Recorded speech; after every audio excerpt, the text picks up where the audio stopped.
Deep within you, beneath the layers of work, family, and the responsibilities resting on your shoulders, there is always a quiet space. In that place, all noise softens, and in that stillness, there is a small, gentle voice that has never left. I call it the quiet voice of money, not the money you see in your wallet or in your account, but the silent energy that responds to your deepest beliefs about abundance.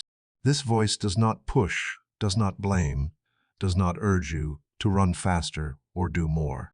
It simply reflects what you believe inside. If you believe money is dangerous, it will keep its distance. If you believe money is a burden, it will come as a burden. If you believe money is a companion, it will find a way to appear in your life like a friend. Everything begins with the belief you nourish in silence.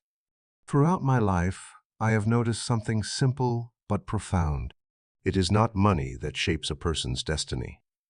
It is the way a person speaks with money in the quiet of their mind that opens or closes the doors before them. When you change the voice within money, changes the way it moves toward you. This is not mystical. It follows the nature of the subconscious, where every thought is recorded as a direction.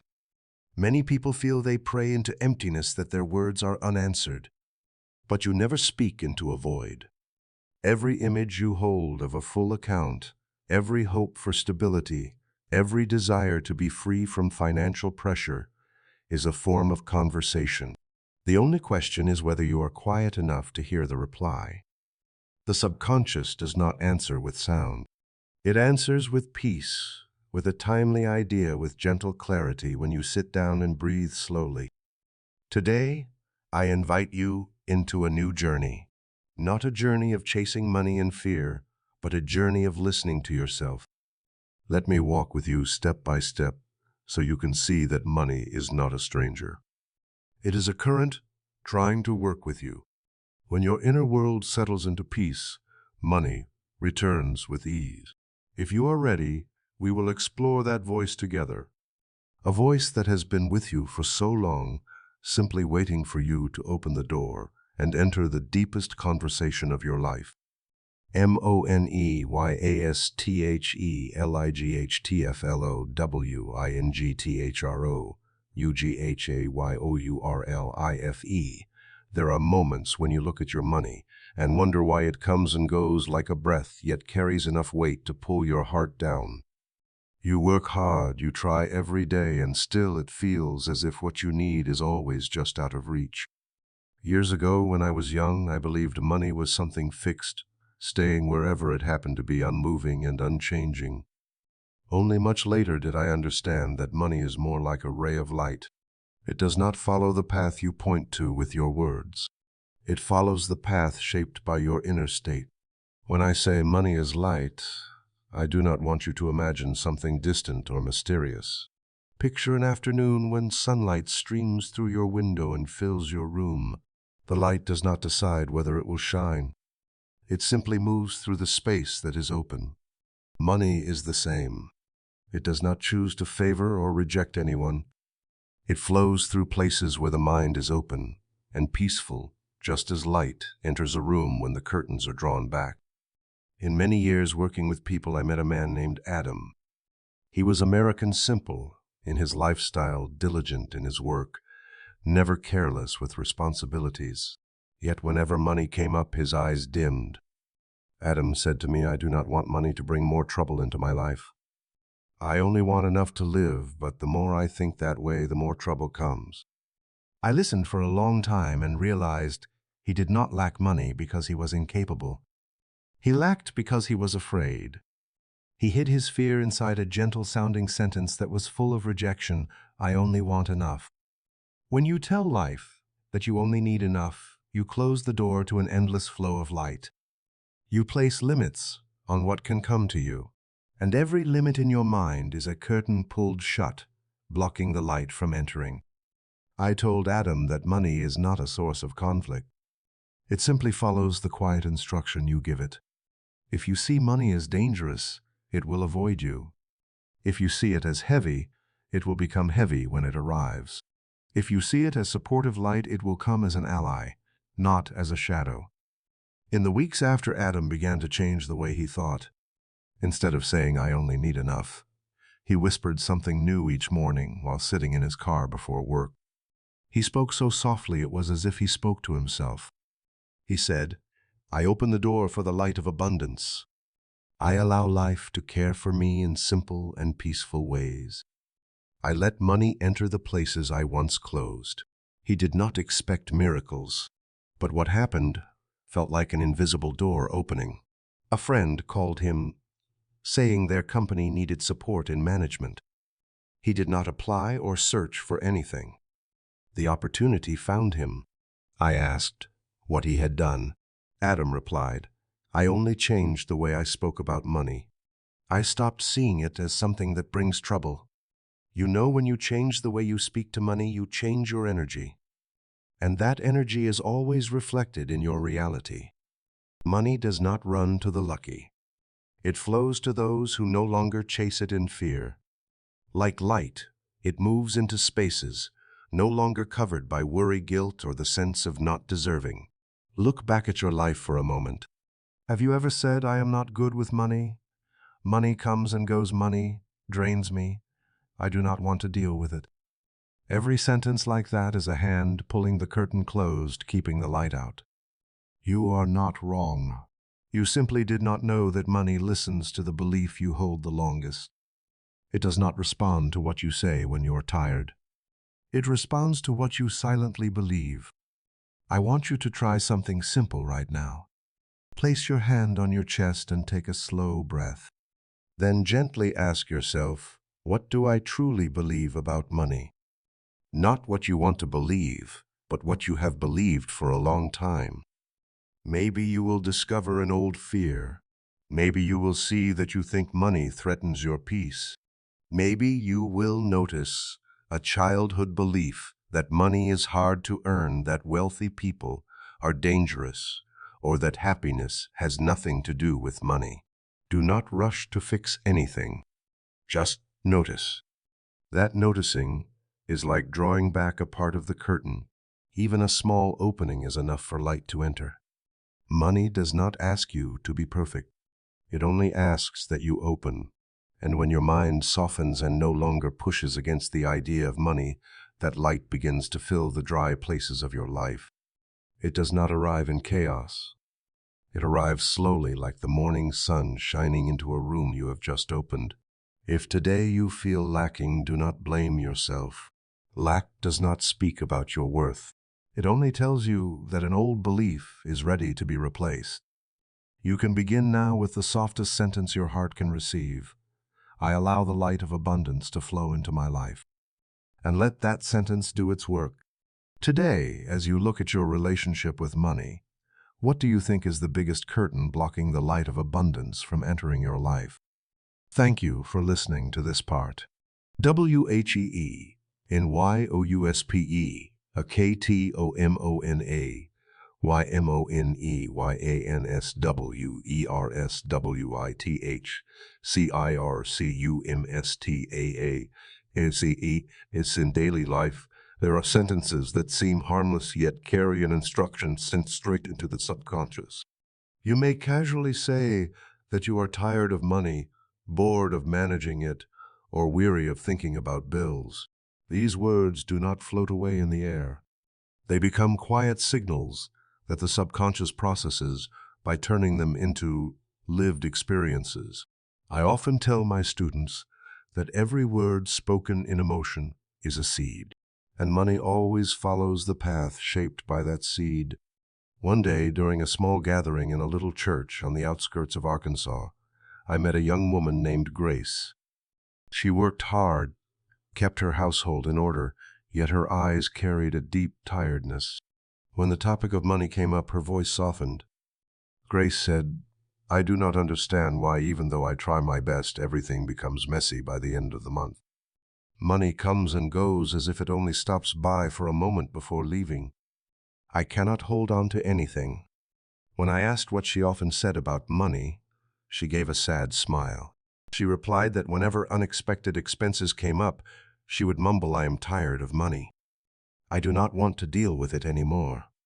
That sentence, I sensed immediately, was the thin thread tying her financial flow in knots. Not because the sentence was magical, but because it carried honest emotion.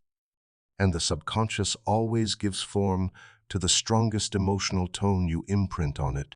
I explained to Grace the neutral nature of money. Money does not know how to harm or bless anyone on its own. It is simply a faithful servant of inner emotion. If you say you are tired of money, the subconscious will bring circumstances that match that state. Money will come with tiredness, leave with tiredness, and stay with tiredness. It only reflects. I guided Grace to try something. Each time she felt upset about money, instead of repeating the old sentence, pause for a moment and say something softer. I suggested this: I am learning to let money become support rather than burden. She did not need to believe it right away. She only needed to whisper it a few times each day. The goal was not perfect belief, but emotional redirection. A week later, she called me. Her voice sounded lighter. She said, "I do not know what is happening, but I feel less tense. It feels like someone is rearranging a drawer in my mind." I asked if anything had changed externally. Grace said she received a small support from work for a project she once thought no one noticed. She did not win money, was not gifted anything. Only small shifts, but each carried a sense of ease. A month later, she called again. She still had the same job, but was entrusted with a new task that she handled well, that led to a steady increase in income. What stood out to me was not the extra income, but something else she said. She said, "I feel like money no longer pressures me. It feels like a quiet but sincere friend waiting for me to stop closing the door so it can walk in." Look closely at this. Money did not change. What changed was Grace. Before, she sent signals of fatigue and rejection. When she changed the signal, money responded differently. The subconscious does not care how much is in your account. It cares about what you say about money each day and how you feel when you think about it. Many people claim they need more money to feel less stressed, but the truth is they need a new way of speaking about money to open the path for other things to happen. The way you speak to money inside determines how it enters your life. If you see money as a burden, you will attract heavy circumstances. If you see money as support, you will begin to notice ordinary situations that quietly offer relief and ease. Today, I want you to observe the sentence you speak most often about money, the one that slips out when you are tired, worried, or unsure what to do. That sentence is the instruction your subconscious is working from. You do not need to erase it instantly. Just replace it with something gentler, a sentence that does not deny your concern but opens a door. Something like, "I am learning to let money become lighter for me," or "I allow money to support my life in steady and peaceful ways." When you speak these words, you do not need to force belief. You are simply planting a new seed, and the subconscious will tend to it by shifting your feeling first, then your circumstances. Money will answer through a small opportunity, a timely help, a gentle increase in income.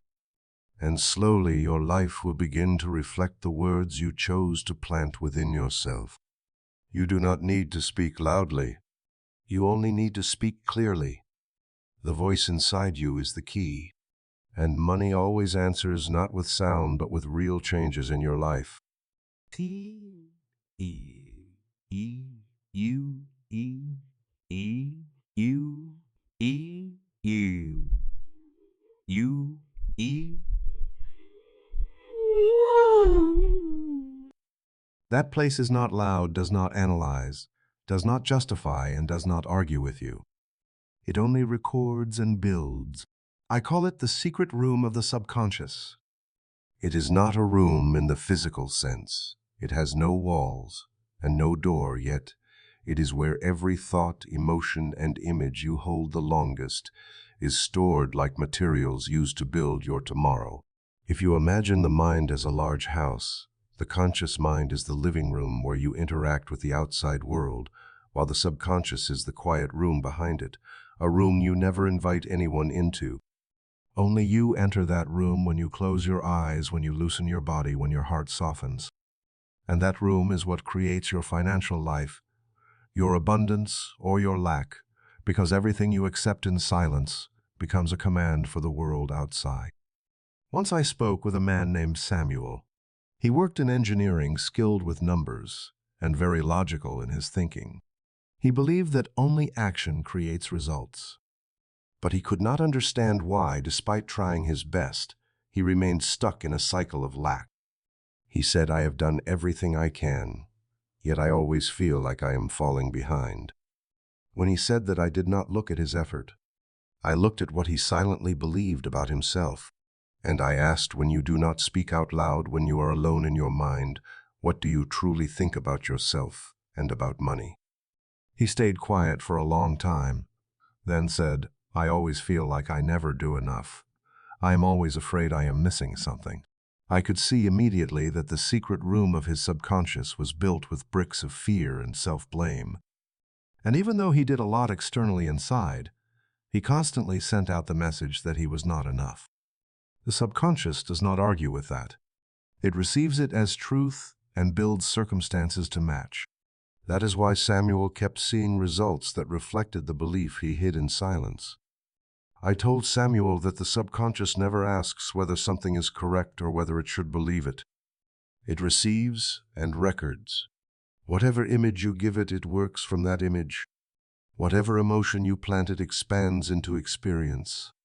It is like a tireless builder constructing a house from the blueprint you hand it, whether that blueprint is bright or dark, hopeful or fearful. Because it is so faithful, it does not adjust your blueprint to make it easier for you. It builds exactly what you hold inside. After several weeks, Samuel began practicing how to change those blueprints. He did not make big declarations or force himself to believe instantly. He simply changed the sentence he whispered each night before sleep. He said softly, "I am enough, I move step by step, I am guided." The secret room did not respond immediately with money or opportunities, but it began to change Samuel's feeling. He felt less anxious, less pressured, less caught in comparing himself to others. When his emotions shifted, he made clearer choices. And when choices shifted, his circumstances slowly followed. The subconscious is the place where everything you repeat in silence becomes amplified. It does not care how many inspiring words you hear from the outside. It records only what you accept alone in the dark. You may tell the world you believe you are worthy, but if inside you fear everything you have will eventually be lost, that fear becomes the blueprint handed to the secret room. You may say you want more, but if deep down you believe money creates stress or drives people apart, the subconscious will protect you by keeping money at a safe distance. This is why the important thing is not what you say when you are happy, but what you whisper in moments of worry. You can think of the subconscious as a friend standing behind the door, always listening and always ready to act on what you believe most. When you give it fear, it brings fear into your life. When you give it the image of abundance, it weaves your world into a softer and more peaceful tapestry. Imagine the secret room as a place where you store seeds. You can put new seeds there. They do not need to be grand or perfect. Even a small seed of the sentence, "I deserve a gentle life," can change the color of the entire garden outside. The secret room does not judge which seed is good or bad. It cares only for what you place inside it. You place doubt, it grows doubt. You place hope, it grows hope. I want you to remember that the subconscious never works against you. What looks like obstacles are simply the results of old blueprints. And you do not need to erase them all. You only need to submit a new one. A blueprint of gentle trust. A blueprint of quiet abundance. A blueprint of someone who does not chase money, but allows money to come through cooperation. The secret room is open. It has always been waiting for you to step in and speak a new word. And when you do, your life will shift, not because of magic, but because you have changed the materials used to build your tomorrow. replantingawcommands.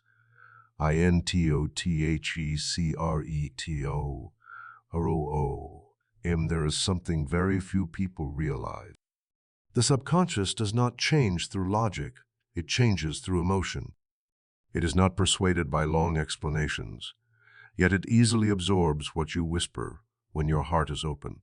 Every time you feel tired, anxious, or discouraged about money, that is when the subconscious listens the most clearly. And whatever you plant in that moment becomes the command it quietly carries out. This is why reprogramming the subconscious is not about forcing yourself to believe something strongly. It is about gently planting new commands at the right moment with soft and honest emotion, the way you replace an old blueprint in the workshop where your life is built. I once met a young man named Michael. He lived in Texas, gentle by nature, hardworking, but always feeling as if he had to battle life.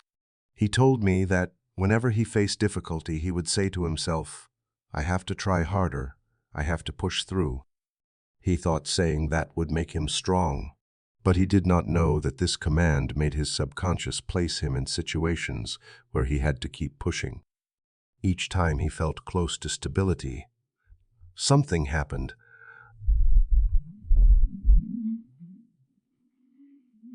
His problem was not a lack of ability. He simply needed a softer blueprint for his life. I asked Michael a simple question. When he is most quiet, what sentence appears first inside him? After a long pause, he answered, "I always think life is never easy for me." That sentence, even though he did not say it often, was the strongest command in his secret room. His subconscious did not ask why life was not easy. It only heard the words "never easy" and shaped his experience to match. What exhausted Michael was not life itself, but the command he had handed to his subconscious long ago. I guided him to try something very small but powerful. Every night before sleep, in the moment when the mind is softest, he placed his hand on his chest and said, "I cooperate with life, I do not fight it." That sentence was not meant to deny his fear or difficulty. It was a new seed, a seed gentle enough for the subconscious to accept without resistance. I told him not to force belief. The subconscious does not need full belief. It only needs a new piece of material to build with. A few weeks later, Michael called and said he did not understand why he felt less resistant toward life. Not everything was perfect, but the small daily things no longer drained him. He started sleeping better. With greater calm, he made better decisions, became less impulsive, and stopped blaming himself whenever things slipped out of control. And from there, new career opportunities appeared as if they had been waiting for him, simply waiting for him to change his inner blueprint. This is not magic. It is the law of the subconscious. Emotion is the glue that anchors memories in the depth of the mind. When you speak something with anxiety, the subconscious stores it as truth. When you speak something with peace, it engraves it as a way of living. This is why positive affirmations do not work when spoken in tension, but they become incredibly powerful when spoken in relaxation. You do not need many sentences.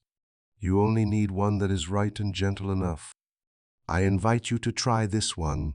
I let life support me, not push me. When you say it, let your shoulders soften a little. Let your breath slow down. Emotion leads, words follow. When the two meet, the subconscious opens its door. Understand that the subconscious cannot be forced. It is like soft soil that refuses to take a seed thrown with force. But if you place the seed gently, it will absorb it and begin its work. This is why reprogramming the subconscious must walk the gentle path.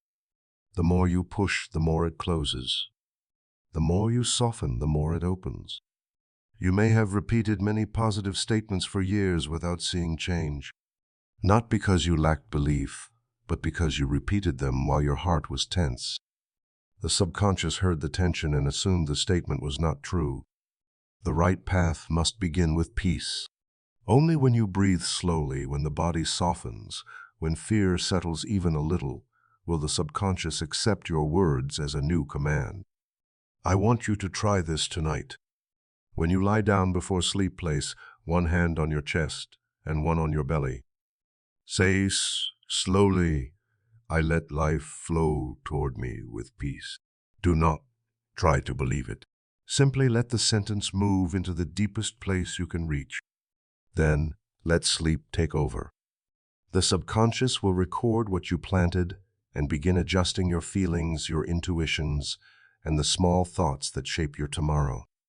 And now, to honor your intention and help your listeners feel their own presence in this journey, I invite you to leave a comment. Write, I am ready to change, or simply write a single word, so I know you are opening your heart for this new command to enter your life. Thank you for listening to this part with an open heart. TheartofSilen, CETOHEARYURINNERWISDOM. There are seasons in life when you try to think harder, analyze more, consider every possibility, yet the more you think, the more tangled your mind becomes. What you need is not another idea. What you need is a quiet enough space for the wisdom within you to step forward and touch you. Because there is a kind of guidance that does not come from logic or experience, but appears only when your heart settles enough to hear what it has been whispering all along. I have seen that every person, whether strong or fragile, confident or confused, carries an endless well of wisdom inside. That wisdom does not shout, does not push, does not argue. It simply waits for you to stand still long enough for it to be heard. We often think answers come from action, but many times answers come from pausing. One autumn afternoon, while I was teaching at a small school in California, I met a young man named Robert. His eyes were bright, full of intelligence and ambition, but also full of uncertainty. He told me he had spent years trying to find direction in his career, changing jobs, studying more, trying new paths, yet the more he did, the farther he felt from what was right. He said, I do not know what I want anymore. I have thought too much, calculated too much, and now I am just tired. I told Robert that true wisdom does not reject thinking, but it cannot enter when the mind is crowded with noise. To hear the inner voice, you must let your mind soften. You must allow your worries to settle like sediment in water, and only when the water is still can you see the lake floor. I taught Robert 3 simple steps. They are not complicated, but they require patience and honesty with yourself. Step 1 is to ask. Step 2 is to be silent. Step 3 is to receive. Ask not to demand an immediate answer, but to open a door. Be silent not as emptiness, but as the space for inner wisdom to pass through. Receive not to judge, but to allow whatever comes to arrive. Robert asked, how do I know if I asked the right question? I answered that the right question always comes from an open heart, not a scared one. When a question is asked with softness, it carries the frequency of readiness. And the subconscious, which is very sensitive, responds only when it feels that readiness. I told Robert to sit down each evening for about 10 minutes, not to find solutions, but to listen. Just sit quietly, take a slow breath, relax the shoulders, and ask gently, what is the next step for me? Not why things are hard, not why you are stuck, only what is the next step. Then leave everything still without forcing or analyzing. A week later, Robert returned and said he heard nothing. I smiled. I knew he was waiting for a clear reply, like a conversation between two people. But the inner voice does not work that way. It does not speak in words. It speaks through feelings, images, and a soft certainty that cannot be easily described. I told him to try again, but this time, instead of expecting, simply be present. No desire to understand, no desire to know, no desire for results. Only listen. 2 weeks later, Robert came back with different eyes. He said that during one quiet evening, he did not hear anything clear, but a picture appeared in his mind. He saw himself standing in a bright room holding design plans. It was just a brief image, yet it warmed his heart. I asked what that feeling told him.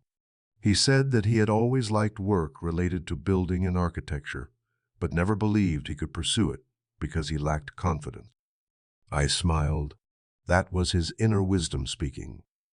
It does not tell you what you must do. It simply suggests the direction your heart longs for. Robert enrolled in a short interior design course at first just to explore. But once he walked into the class, he felt a peace he had never felt in his previous jobs. And slowly he found the path he had lost. The important thing was not that he found a new career. The important thing was that he found his own voice again. A voice he had lost beneath layers of fear and the desire to please others. Inner wisdom never shouts. It speaks only when you are quiet enough to hear it. As I watched stories like his, I became even more certain that everyone has a quiet guide within them. You do not need to run outside searching for answers. You only need to pause and open your heart. The answer has always been there. You just were not quiet enough to see it. In life, you will face crossroads choices that feel heavy decisions about money, work, or relationships. But I want you to know that whenever you do not know where to go, do not rush. Stop, ask softly, and let silence bring the answer to you in its own way. Inner wisdom will never frighten you. It will never push you to run faster. It will never confuse you. It always carries peace. And when you feel that peace, you will know the answer you received is right. Let silence become your teacher, because in that silence, life begins to rearrange itself to open the path meant for you. UNCOVERINGTHEF INANCIA LBELIEF SBURIE EADWITHINY OU inside every person exists a storage room they cannot see. Not a physical room,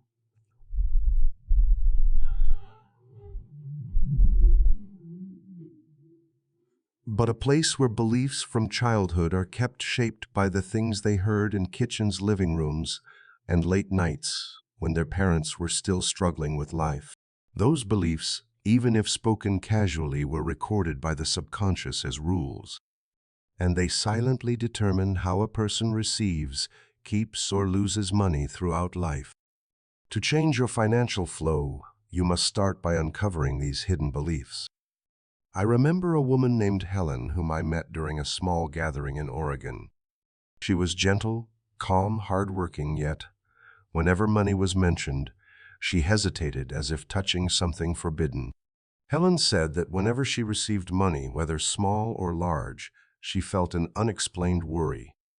Even before using the money, she already imagined it leaving her in some way. She said, "I do not understand why this keeps happening, as if an invisible hand keeps pulling money out of my life." I know that feeling is familiar to many, not because they lack ability or effort, but because some belief is guiding them from behind a belief they do not see. I asked Helen what her family used to say about money when she was young. She closed her eyes for a moment, then whispered, "I remember my mother saying that money only brings trouble. She often said people with money never live peacefully." Then Helen added softly, "I think I carried that sentence with me since childhood." When she said that, I could clearly see the blueprint in her secret inner room. Her subconscious did not dislike money. It was simply following the old command it received years ago. If money brings trouble, then the subconscious protects her from trouble by keeping money at a distance. Not because it wants her to struggle, but because it believes it is keeping her safe. Hostile beliefs about money often appear innocent like that. They sound reasonable, they sound safe, but they interrupt the natural flow of abundance. I gave Helen a simple exercise. I asked her to write down every sentence about money she remembered from her childhood and adulthood. No need for accuracy or logic, only honesty. As she wrote, her expression changed.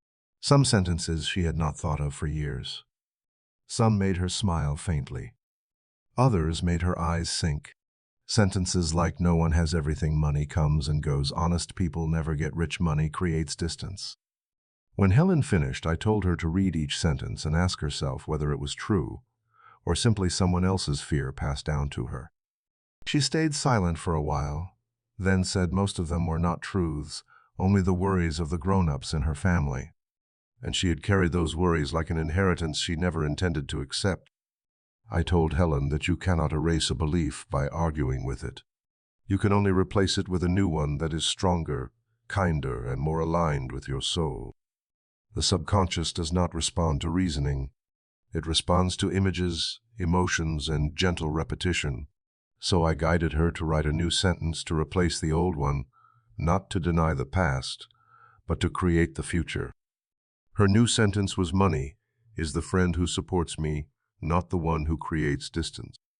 That sentence was a reconciliation, a new agreement between her heart and the flow of abundance. I told her to repeat it each night before sleep and each morning when she woke, not with force, but with openness. And each time she spoke it, she should allow her body to soften, because the subconscious accepts only commands carried by gentleness. A month later, Helen returned and told me she was not suddenly wealthy, but something inside her had changed. She no longer felt that money would leave her. She no longer felt anxious without reason. And the surprising thing was the unexpected expenses that used to appear around her had disappeared. The money she earned stayed with her longer, more orderly, and she felt more peaceful managing it. She said it feels like money stopped being afraid of me. But the truth was, she stopped being afraid of money. I want you to understand this. Every mistaken belief about money begins with a good intention. Someone told you money brings trouble to protect you from disappointment. Someone told you wealthy people are unhappy to protect you from comparison. Someone told you earning money is hard to protect you from feeling like a failure.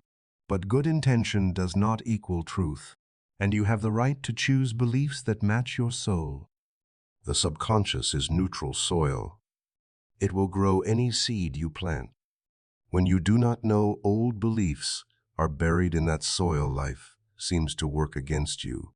But when you see those seeds and gently replace them with new ones, the entire garden of your life changes color. What you need is not force. What you need is honesty with yourself. You can begin today. Write down 3 sentences you once believed about money. Then ask softly, which of these is truly aligned with my soul? If any are not, replace them with a new one, a sentence that brings peace, not fear, a sentence that opens a door rather than closes it. And when you repeat that new sentence and allow it to settle gently into you, you will feel the flow of abundance clearing its path back to your life. THELANGEUAGEOFIMAGESTHEDORWYINTOTHESCONSCIOUS. There is something simple, yet foundation for every inner transformation. The subconscious does not think in words. It does not understand long explanations or sharp reasoning. The subconscious understands in images. It responds to what you see in your mind far more than to what you try to say with your mouth. Because images are the original language of the mind, the first stream flowing through the soul before it ever becomes words. When you close your eyes and picture something, the subconscious registers that picture as a real experience. It does not distinguish between imagination and reality. It simply sees what you see. And what you see most often becomes the seed the subconscious uses to build your life. Therefore, if inside you are images of lack of an account, always running low of bills that make you tense, then the subconscious will express those images outward through matching circumstances. Not because it judges you. It simply does its job. I remember a man named Victor who lived in Colorado. He repaired machines, lived simply, and spoke little. He did not show worry when talking about money, but deep down he always carried the picture of an empty wallet. He had seen that image so often that it became natural in his inner world. When he opened his real wallet, he was never surprised to find little inside. He had already seen it many times within. When I told Victor to try creating a new picture in his mind, he was confused. He thought imagination was too simple. But that simplicity is exactly why it works. I told him each night before sleep, Imagine your wallet filling up, not with big numbers. Just imagine it being enough. Imagine the calm feeling of opening your wallet and knowing you always have what you need. He followed the exercise at first with no expectation.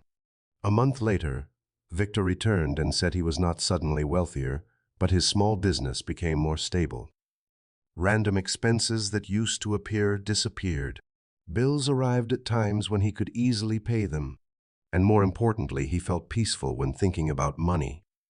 The wallet in his mind was no longer empty, and his real wallet began reflecting that shift. The subconscious always responds to images. So if you want to invite abundance, you must begin with symbols of abundance. Do not start with reasoning about whether you deserve prosperity. Begin with a simple image your heart can believe. It could be your hand holding a cup of warm morning coffee, knowing all you need is provided. It could be a house filled with sunlight. It could be you opening a door and meeting ease instead of worry. I once guided many people to practice what I call symbols of openness. A woman named Laura used the image of an open door. She told me that whenever she closed her eyes, she saw an old wooden door in front of her always shut. Every time she tried to push it, it felt heavy. I told her not to force that old door. Imagine a new one, a lighter one, a brighter one. When she did that, she saw herself gently pushing the new door open. And outside was soft light, not the fear she had expected. A month later, Laura said she got a job she never thought she qualified for. Not because she changed overnight, but because the picture in her mind had changed. When the image changes, emotion changes. When emotion changes, choices change. And when choices change, circumstances naturally follow. The subconscious is not persuaded by words, but it is persuaded by images. Think about this. If you tell yourself you are doing fine, but inside you picture struggle, the subconscious will follow the picture. If you say you deserve abundance, but see yourself barely holding on, the subconscious will believe the image. And if you claim you are enough, but imagine uncertainty, the subconscious will follow the last image you created. This is why the first step is not to speak big statements. The first step is to choose an image you can love. An image that is soft and easy to accept. It does not have to be the image of luxury. It only needs to carry peace. When that peaceful feeling appears, the subconscious opens. And when it opens, the flow of abundance can enter. Choose a symbol of your own. It might be a stream of gentle water representing flow. It might be sunlight on your shoulders representing support. It might be a green leaf representing renewal. Close your eyes and place that symbol inside the secret room of your heart. Repeat it each night. No force, only seeing it, and let it do its work. Because in the world of the subconscious, images are not just images. They are the seeds of tomorrow. WHENMONEYSGIVENAHIGHERPURPEOSE. There is a truth many people only realize after years of working hard. Money does not create direction. Money follows direction. When you do not know what your heart longs to build, money moves like water without a shore. But when you place it into a higher purpose, a purpose that brightens your soul, the flow of money becomes softer, steadier, and more stable. Not because of magic, but because your inner world has finally chosen a place to aim. I once met a man named Daniel at a small workshop in Arizona. He was the kind of person who made everyone feel at ease, gentle and sincere. Yet, whenever finances were mentioned, he seemed hesitant, as if stepping into a subject he did not know how to hold. Daniel said he earned money but felt empty every time his account grew. He did not know what he wanted money to serve. And because he had no purpose, he often spent money on temporary things and then regretted it. I asked Daniel one simple question. If money was not for survival, but to help you become someone more beautiful in this world, what would you want it to serve? He stayed quiet for a long time. When he finally spoke, his voice was soft. He said he always wanted to help young people who struggled so they could learn a trade without losing their future. He had once been one of them, helped by someone at a crucial moment, and he had forgotten this dream in the busyness of life. I told Daniel that sometimes money is not missing. It is the soul that has no place to direct the money toward. When you write down a purpose that makes your heart stir, the subconscious begins rearranging the opportunities around you. Not because money obeys, but because you have sent out a clear signal about what you choose to create. I guided Daniel to write a short sentence containing the purpose he had just rediscovered. That sentence was, "I use money to open future doors for those who need it." I told him to repeat it each night, not as a slogan, but as a reminder that money now had an anchor, and he no longer needed to handle it the old way. A few weeks later, Daniel said everything around his finances felt lighter. Impulsive spending decreased. New business ideas came naturally. A few longtime clients who were once difficult suddenly reached out to him. And most meaningful of all, Daniel began setting aside a small part of his income to create a little fund for young people learning a trade. It was not large, but it was true to his soul. The subconscious always works this way. When you have purpose, it creates path. When you lack purpose, it creates loops. When you know where money is meant to go, it arrives. When you have no meaningful use for it, it scatters and leaves in unexpected ways. Many believe purpose must be grand, but purpose does not need to be large. It only needs to be true. Maybe you want money to care for your parents, to nurture a creative project, to learn a skill that makes you more helpful. The subconscious does not ask for grand reasons. It only needs a direction. Once direction is set, your inner energy knows how to reorganize. Think about the times you felt lost. Were those not the same times money felt scattered? Money simply reflects your inner state. When you are clear, money is clear. When you are scattered, money is scattered. When you place money into a purpose that serves goodness, you free it from fear, from doubt, from the quiet guilt many people carry when thinking about prosperity. I have seen many lives change simply because someone wrote down one sentence about the purpose of money. Not because the sentence is magical, but because for the first time they told themselves that money has a reason to exist. And when money has a reason, it finds its way. When it has somewhere to go, it no longer stops halfway. And now, as you asked, I want to hold your audience gently with a simple yet deep question. Ask yourself, and if you wish, share it in the comments in your life, what beautiful thing does money want to support? Thank you for being present in this moment. WHENICALLADTHEINNERV OICEINTHEMIDSTOFCRISISC. There were days in my life when every door seemed closed. Moments when I looked at my situation and wondered if I had any strength left to keep going. I went through seasons that felt impossible, when bills stacked high, when worry about tomorrow kept me awake through the night. Yet it was in those very moments that I discovered another voice, deeper, steadier, and stronger than anything happening around me. I remember one night sitting alone with no words left to pray. I did not know what to ask for. I did not know what to hope for.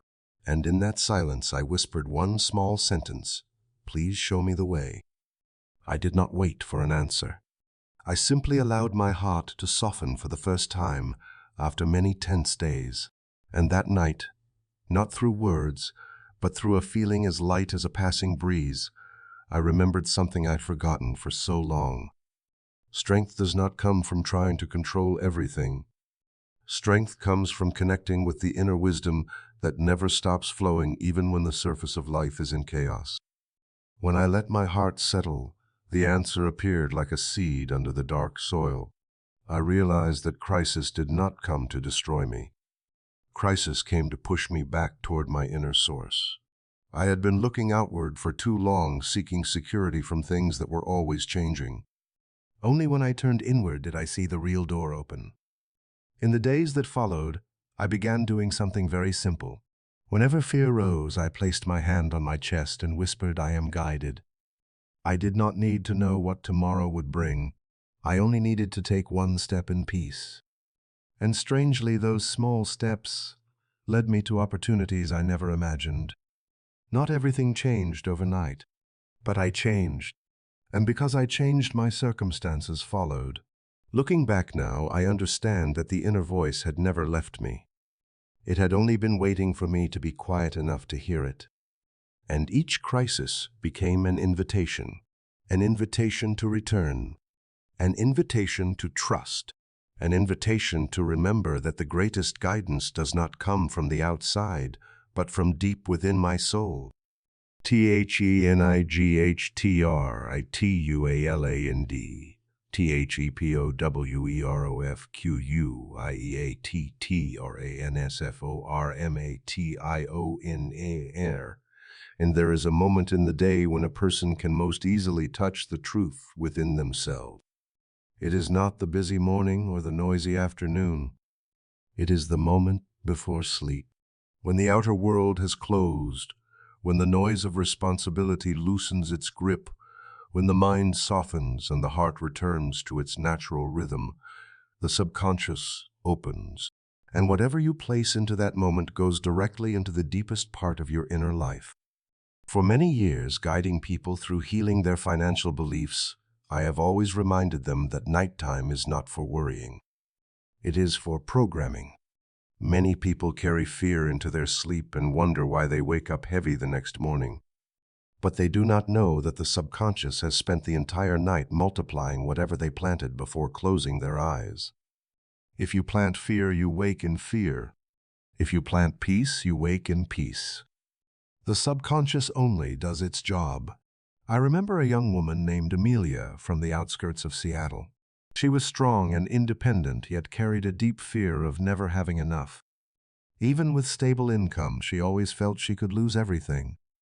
Before bed, she checked her bank account repeatedly, even though nothing had changed. I told Amelia she was not checking her account. She was checking her fear.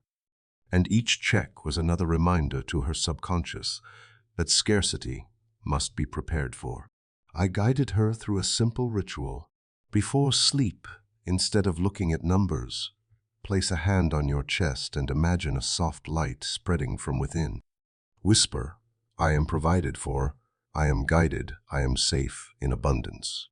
She did not need many words. She only needed to feel the sentence touch her.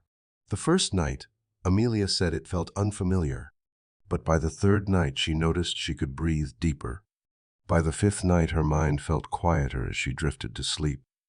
And by the seventh night, for the first time in years, she woke without the usual wave of fear. Nothing miraculous happened outside, but something within her had shifted. Night is a doorway. When you fall asleep, the conscious mind steps away and the subconscious sits in its seat. If you hand it fear, it will run tomorrow through fear. If you hand it hope, it will run tomorrow through hope.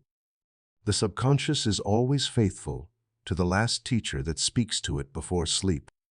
A man named Joshua once told me he did not believe in the power of a night ritual. He believed only action could change life. But when crisis came, when his work collapsed and his income fell, he agreed to try something new. I asked him to whisper one question each night before drifting into sleep: "What is the next step for me?" Then let the body relax. Let the mind float, no control, no searching. After 2 weeks, Joshua began noticing small but clear impressions. He remembered a friend he had not spoken to in years. One morning, he suddenly felt the urge to reach out. And that friend introduced him to an unexpected opportunity. Joshua said, "I never heard a clear answer, but the guidance arrived exactly when I needed it." I smiled. That is how the subconscious works. It does not shout. It does not argue. It places a feeling, a memory, an image, an instinct into your mind. And if you are quiet enough, you will recognize it as the step you asked for. Sometimes you think you need a miracle, but what you truly need is the right kind of night. A night where fear is not allowed to enter. A night where you choose to plant peace. Because your entire tomorrow is built in the night before it. I invite you to try this tonight. When the world has gone to sleep, when it is just you and your breath, place a hand on your chest and say slowly, "I let life guide me with gentleness." Then let the subconscious do its work. You do not need to control anything. You only need to allow. And now, as your request for this section, I invite those listening to leave a comment. Write, "I am ready to open the door for tonight, to renew me," or simply write a single word, so I know you are entering this quiet journey of transformation. Thank you for being here with an open heart. KEEPINGYOURCONVERSATIONBUNDANCEAL. One of the biggest misunderstandings many people carry is the belief that prosperity comes from rare breakthroughs or grand decisions. But the truth is simpler and far more profound. Prosperity is the result of the quiet conversation you maintain each day with your subconscious. It does not live in extraordinary moments. It lives in small choices, brief emotions, and the gentle acknowledgments you offer yourself along the way. When you spend money, the way you think and speak in that moment is recorded by your subconscious. When you receive income, the way you receive it is also recorded. The subconscious does not store numbers. It stores your attitude when you touch money, and that attitude becomes the shape of your financial flow. I once met a man named Henry who lived in the highlands of Utah. He worked in construction, lived simply, and did not care much for spiritual teachings. Yet he could not understand why, despite having steady work, he never felt abundant. I asked him what he thought each time he paid someone. He immediately answered, "I always feel like I am losing something. I pay so I feel reduced." I smiled, not because he was wrong, but because he had unknowingly ignored an important principle. When you see spending as loss, you send a signal to your subconscious that money is something that always leaves you, and the subconscious responds by making you feel more depleted each day. But if you shift your view and see spending as circulation, as placing resources back into the flow of life, the subconscious records that you are part of a cycle, not a loss. I told Henry to try something very small. Each time he spent money, whisper, "I put something good into the flow, and it will return to me in its own way." He did not need to believe it fully. He only needed to say it gently. And something surprising happened. Over time, Henry said he no longer felt that familiar drop in his chest when paying. He felt light. He felt natural. He even felt grateful to be part of life's circulation. And as that feeling changed, other things changed too. His income became steadier. Unexpected expenses decreased. He felt free from the old cycle of lack. The subconscious always works through repetition. And what you repeat each day shapes your financial experience. If you check your account with worry, you repeat a signal of fear. If you receive income without appreciation, you repeat a signal of disconnection. But if you offer quiet gratitude, even for a small amount, the subconscious records that you are open. And when you are open, the flow expands. I often say that prosperity is not a result of quantity. It is a result of content. Content meaning the emotional content you send into every small interaction with money. When you buy a meal, what signal do you send? When you pay a bill, what signal do you send? When you receive income, what signal do you send? These signals combine into an ongoing conversation between you and abundance. A woman named Anna once told me she always felt heavy when payday came. She said that each time she received her salary, her first thought was it will be gone soon. Hearing that, I knew her belief was shaping her experience exactly as she expected. I guided her to shift just one small sentence. When receiving her salary, whisper, "I welcome this with gratitude and trust. I am provided for at the right time." After a while, Anna said she felt lighter when looking at her income. Not because she earned more, but because she no longer saw money through the lens of fear. There is something important many people overlook. The subconscious needs stability in your signals. Not strength, not enthusiasm, just consistency. A gentle daily repetition carries more power than a strong affirmation repeated once and forgotten. Stability is the language the subconscious loves. If you begin changing the way you view the small transactions in your day, you will gradually see your financial life shift without force. Because prosperity does not appear through pressure. It appears through cooperation between you and your subconscious. And that cooperation only happens when you maintain a gentle dialogue in every moment of life. Let each time you spend money be a reminder that you are participating in the flow. Let each moment of receiving money be a reminder that you are supported. Let every financial decision be an opportunity to send out a signal of peace. Because prosperity does not arrive when you expect it. It arrives when you become aligned with it. THEINNERRHYTHMANDTHE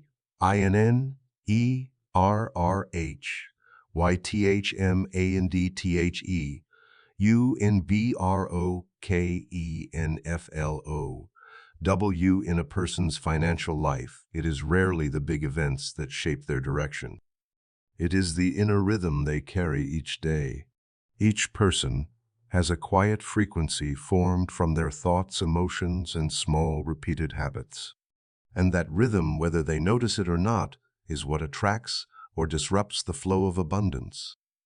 I once met a man named Marvin who lived in New Mexico. He worked in transportation and was always diligent. But he complained that his finances rose and fell unpredictably, as if nothing ever stayed steady.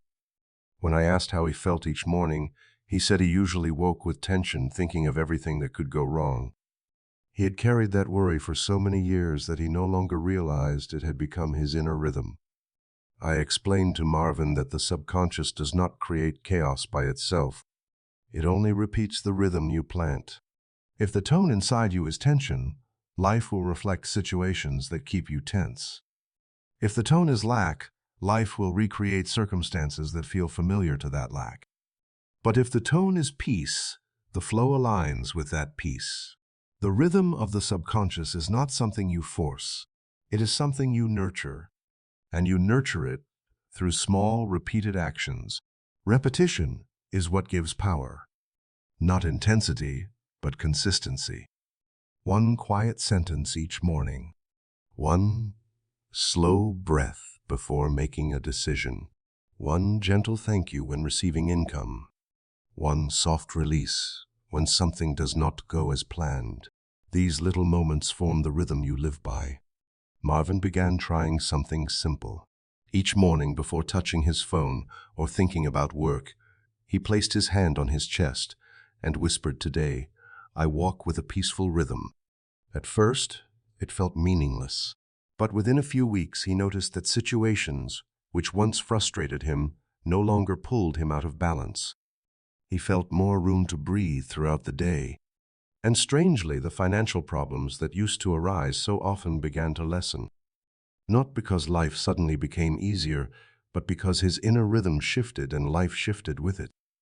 The flow of abundance is always moving. You join that flow only when your rhythm matches it. When your rhythm is rushed, opportunities slip by. When your rhythm is strained, money comes and goes in exhaustion. But when your rhythm is peaceful, the flow becomes smooth and steady like breath. I have seen many people transform their finances without changing their jobs. They changed only their inner rhythm. A woman named Claire lived for years with fear of the future. Each month she felt on the edge of lack even though her income was not low. She said that whenever she received her salary, her first thought was about everything that might take it away. I told her that this was the rhythm running her life. She had been living in loss long before any loss occurred. I guided Claire to try a small task. When receiving her salary, she placed her hand on the money for a moment and whispered, "I receive this with gratitude and peace. I allow this flow to continue." That was all. No forcing joy. No forcing belief. Just placing a gentle rhythm into a meaningful moment. After a few months, she realized she no longer experienced the old fear. Unexpected expenses reduced. Her finances held a stability she had never known. not because she changed how she managed money, but because she changed how she felt about the flow. The inner rhythm is the soul of prosperity. You do not need to always be strong. You only need a rhythm soft enough for the subconscious to work with you instead of against you. When you let your heart move with the rhythm of peace, everything in your life begins to move with that rhythm. Opportunities arrive more gently, pressure dissolves more quickly, and things that once felt heavy become easier to hold. Remember, prosperity does not come from rushing. Prosperity comes from consistency. Consistency in emotion. Consistency in quiet affirmations. Consistency in choosing peace over fear. When you keep that rhythm long enough, the flow of abundance will no longer break. It becomes your companion walking with you through each day in a natural and steady way. Dialoguewityourself. These are the moments when you listen to the quiet voice within and ask what has truly been guiding you all these years. Not your job, not your responsibilities, not the expectations around you, but the silent stream of thoughts you repeat each day. That stream shapes your financial reality, your emotions and your choices, whether you notice it or not. I once met a woman named Linda. She lived in a small town in Kansas, worked hard and cared for her family with devotion. But when it came to her true desires, she hesitated, as if she was not allowed to want anything beyond basic needs. Linda said she had never permitted herself to think about abundance. She felt she had to settle for what she had because dreaming too much would lead to disappointment. And that quiet fear became the invisible chain keeping her inside the same repeating cycle. When we do not dare to have an honest dialogue with ourselves, old beliefs continue to run every decision. The subconscious does not ask whether you want to move forward. It only repeats what is familiar. And what was familiar for Linda was contraction. Contraction of desire, contraction of hope, contraction of the self, all to avoid the sting of disappointment. But when you contract your inner world, the flow of abundance contracts with it. I sat with Linda and asked her a simple question. If you were not afraid of anything, what would you truly want to experience in your financial life? The question made her fall silent for a long time. Then she said, I want to know what it feels like to be at ease. I want to know what it feels like not to count every penny. I want to know what it feels like to choose not just cope. It was the first time she had spoken her real desire, and when the words came out, her eyes softened, as if a door inside her had opened a little. I told Linda that dialogue with yourself is the first step to freeing the mind from unconscious limits. When you admit what you truly want, you send a clear signal to the subconscious that it is time to change.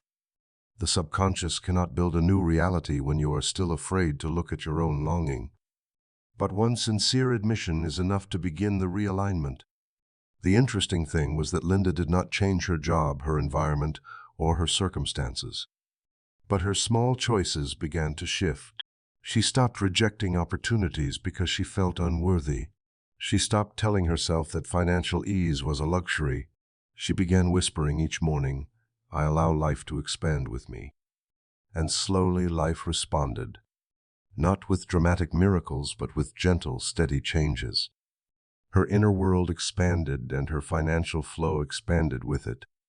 Dialogue with yourself is a journey everyone must take. You cannot reprogram the subconscious if you do not know which beliefs you are living under. Many people say they want wealth or abundance, but deep inside they believe they are undeserving or fear that money will change them. And the subconscious responds only to the deepest belief, not the surface wish. This is why questioning yourself is sometimes the most important step. In the path of inner renewal, there is one question I always invite people to ask whenever they feel stuck. It is not a question that looks outward, but inward. Not a question seeking advice, but seeking truth. The question is, What am I believing that no longer fits who I am today? When you dare to ask it, the subconscious brings old beliefs into the light. And once you see them, you can release them and choose again. You cannot enter a new chapter with old beliefs, not because they are wrong, but because their role is complete. The subconscious does not keep you in lack. It only maintains what you have not yet replaced. When you speak to yourself with honesty and gentleness, you give the subconscious a new instruction: make way. And now, as you requested, I want to leave a question for the listeners, a question soft but deep, like tapping on the door of the inner self.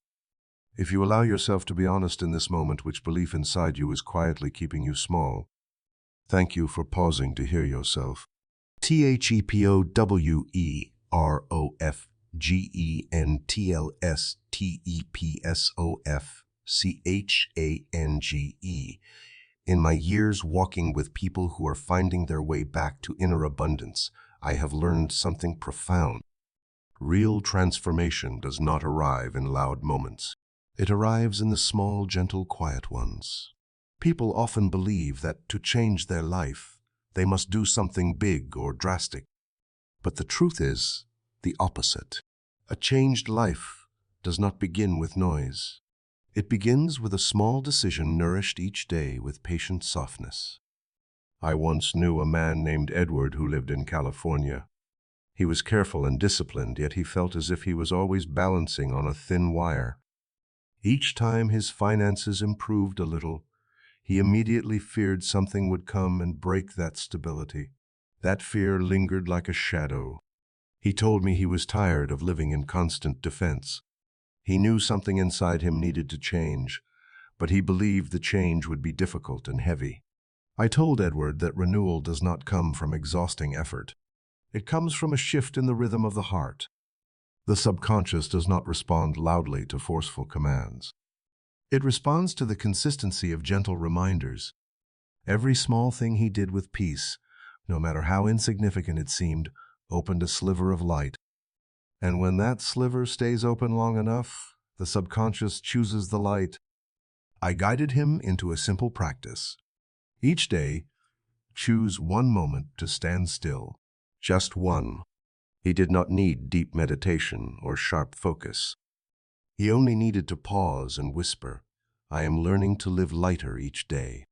He practiced this first for a few seconds, then longer, but never forcing himself to achieve anything.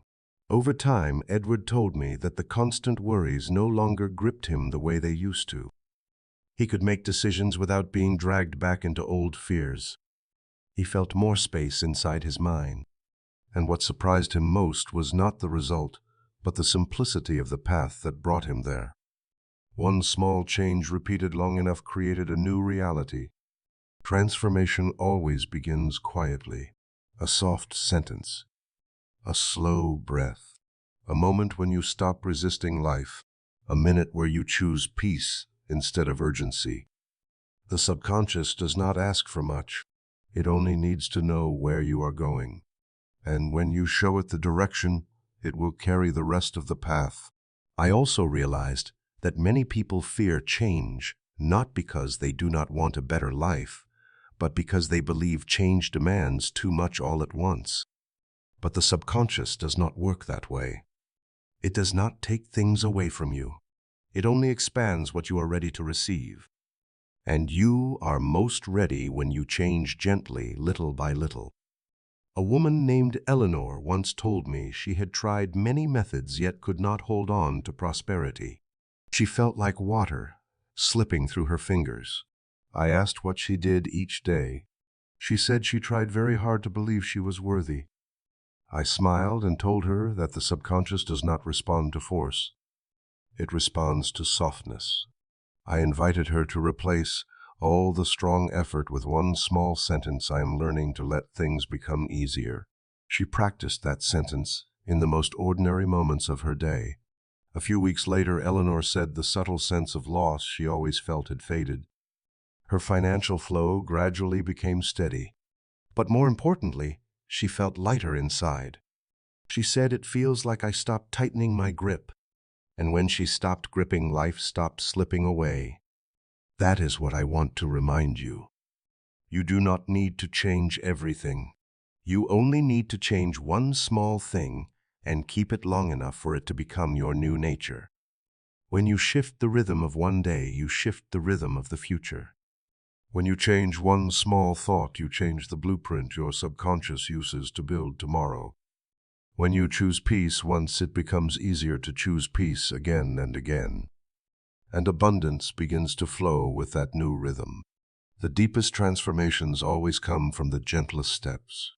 You do not need to prove anything. You only need to allow. Let the small but steady changes become the foundation for a wider life. And remember that every gentle step you take is a step the subconscious will record and multiply. Because change is not an event. Change is the rhythm you choose to repeat each day. WHENICLOSETHEJOURNE YANDLISTENTOTHEWHISPEROFBUNDANCE. As I look back on the long path we have walked together, I realize that the most important thing has never been the amount of money you have, or what you are trying so hard to achieve. What truly matters is the quiet renewal happening inside your mind. This change is never loud. It arrives like the soft light of early morning touching the window. It comes like a deep breath after a long time you forgot you could breathe that freely. In my life, I have seen many people change in ways they never expected.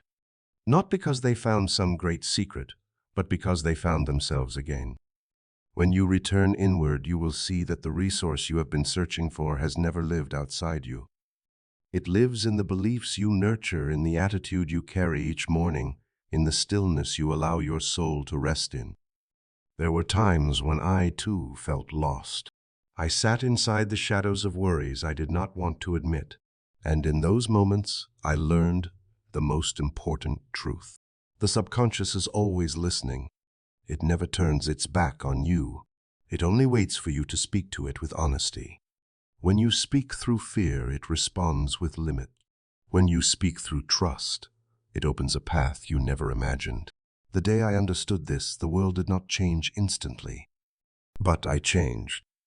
And because I changed, the layers of my life began to move in a lighter, clearer way.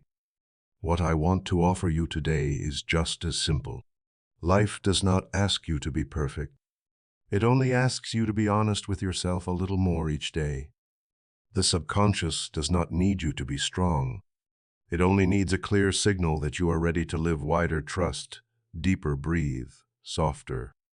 And when you do that, abundance will not rush toward you.